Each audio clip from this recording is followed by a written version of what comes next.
So hello everybody. Thank you for watching this video. Um, so I'm recording this because I just wanted to share with you my personal thoughts. And listen, you can agree or disagree with me, but this is my personal opinion, and also giving you some another perspective as a technical guy that I am. I work on tech, so I understand how NFT works and the technology behind it. So recently we have a lot of controversy with the Stalker 2, one of the biggest launches that we're expecting for the next year, 2022. So they announced that they were going to introduce some NFT features in the game that they were not planning to this to affect the gameplay anyhow, but there is a problem with NFTs, and this is not a problem. I don't have an issue with Stalker 2 or the developers of Stalker 2. I'm pretty sure they had some good intentions on this. However, there's some risks associated with the technology and the use of this technology. So let's clarify first what is an NFT. So an NFT is basically a blockchain token that represents the ownership of unique and digital items. So it's just a representation it's just a token that represents that you own or an asset belongs to you. So basically, in Christian terms, think about an NFT as a certificate of authenticity.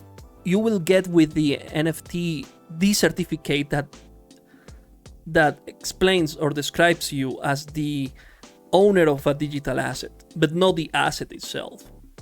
Okay, so let's see some real examples of this. So we have Jack Dorsey, the CEO of Twitter. He sold the first tweet ever on close to $3 million. 3 millions just for a tweet. But actually what the buyer received was just a token and a certificate that described him as the owner of this tweet. But the buyer didn't receive the tweet itself, and the reason why, it's because tweets cannot live outside Twitter. You can have a screenshot of the tweet.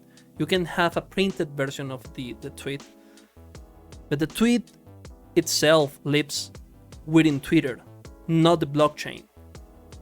So that's why it's so important to understand how NFT works and what they really represent, because there is a distinction between having the certificate of ownership and having or owning the digital asset itself.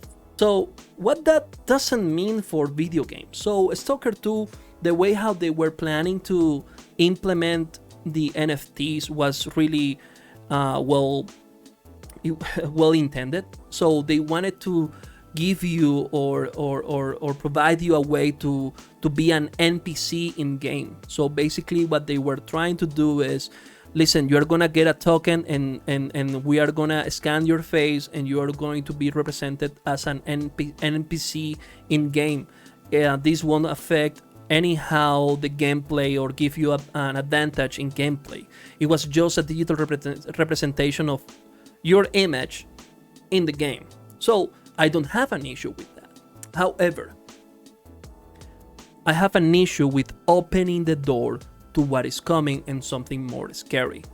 But there is a problem with NFTs. So if you want to know more about NFTs and how they work, you can go to the Ethereum website, and just so you know, most of the NFTs lives within Ethereum. Ethereum, just so you know, is the second biggest cryptocurrency ever. And most of these NFTs marketplaces works on top of Ethereum. So the NFT, it's driven by cryptocurrency, and you need a marketplace to have these transactions. And just so you know, I have mine Ethereum before. I did the exercise of mining Ethereum. But with the NFTs, you need a marketplace like OpenSea, for example. It's one of the biggest one, where you can have transactions with digital creators and buy them their digital creations. However, again, you are getting a token, not a digital asset itself. I see more use cases for digital pieces of art or actually music. You can own a track of music, but in gaming, this has a different implication.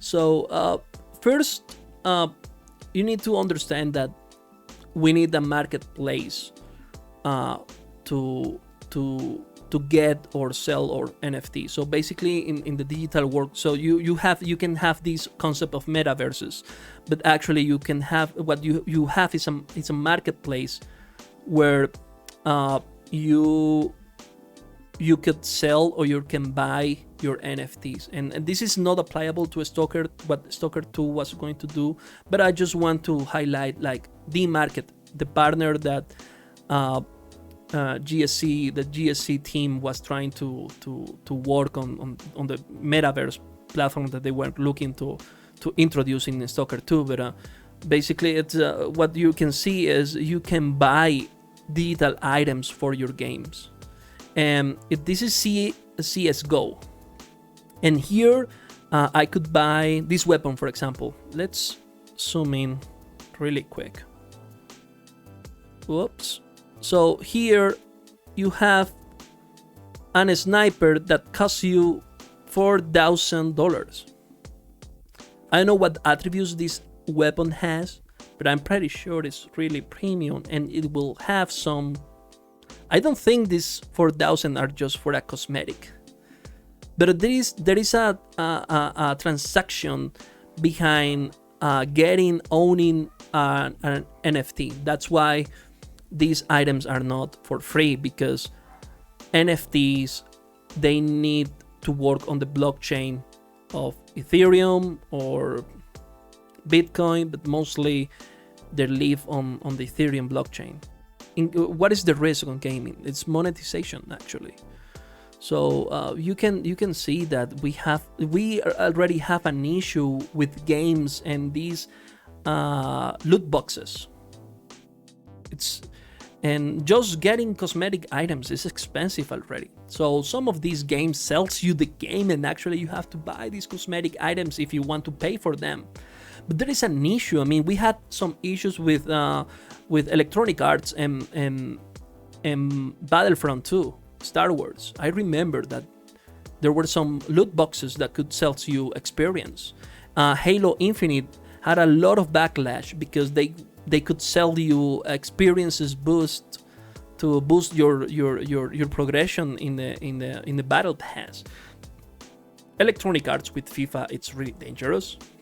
They actually have a mode called Ultimate Team, where you can buy these loot boxes to get these cards of players with improved attributes. So in FIFA, hear me really, I'm gonna be clear on this. Electronic Arts is moving forward with NFTs. We're gonna see sooner, maybe next year, the next version of FIFA will have NFT transactions. I don't know if they're gonna start with the loot boxes or they're gonna start with cosmetics only, but this is coming. And the problem with this is the way how they're hyper monetizing this game. So you are paying as a gamer, you are paying a full price, $60 to $70 for upfront for the game. In top of that, sometimes you want to get a cosmetic item and you pay like $10 for these cosmetic items. Top of that, you can pay for loot boxes. So these companies, they're not thinking about the gaming community. They don't care about you as a gamer. They just care about ways to get money from you. And the problem with NFTs is that they are going to charge you the marketplace. They're going to build their own marketplaces, but they're going to charge you for the transaction. They're keeping a piece of the fee. of the transaction of buying something or selling something. So what they're after is not to provide an enhanced gaming experience. It's just about monetization. So I don't have anything against blockchain, and I believe blockchain in gaming has a lot of potential as technology. I just have a problem with NFTs and the way how we're monetizing our games. So an example of this is Axie Infinity.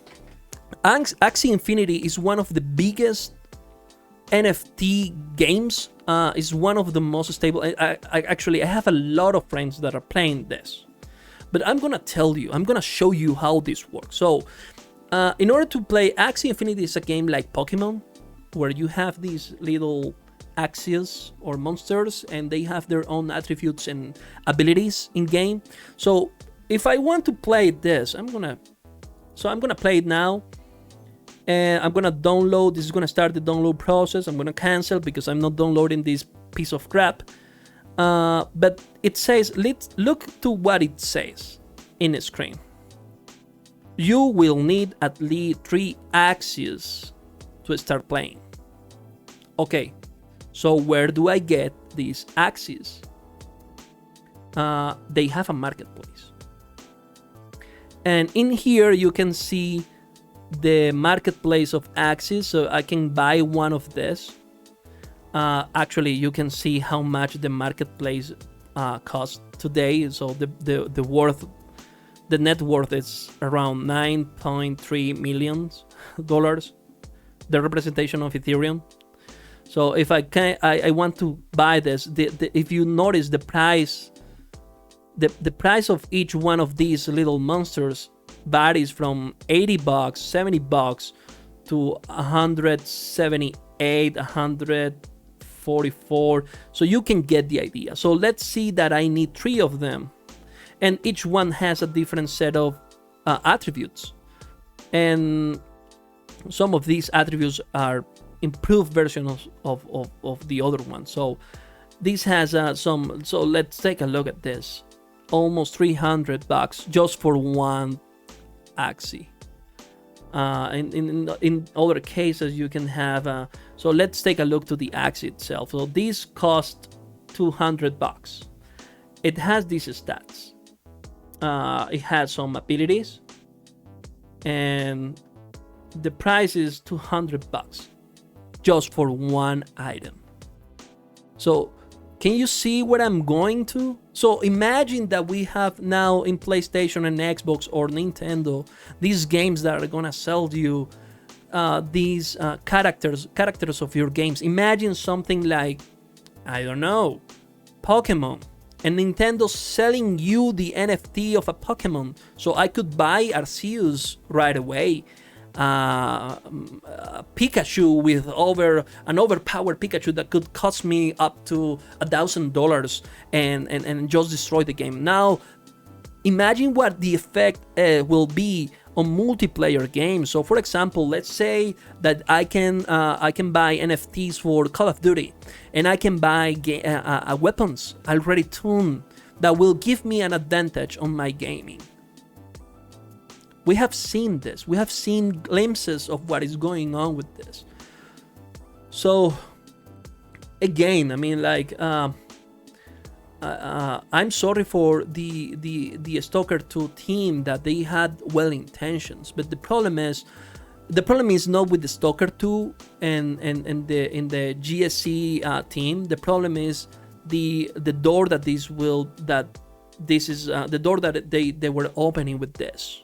So imagine more and more games getting this NFT marketplaces. So this is not the world I want to live in, where gaming is also dominated by these metaverses. So enough with all the crap that we have to live on a daily basis. So there's some people that uses the gaming is their second life. And the opportunities that they don't have in real life, they try to have a glimpse of a different life in gaming.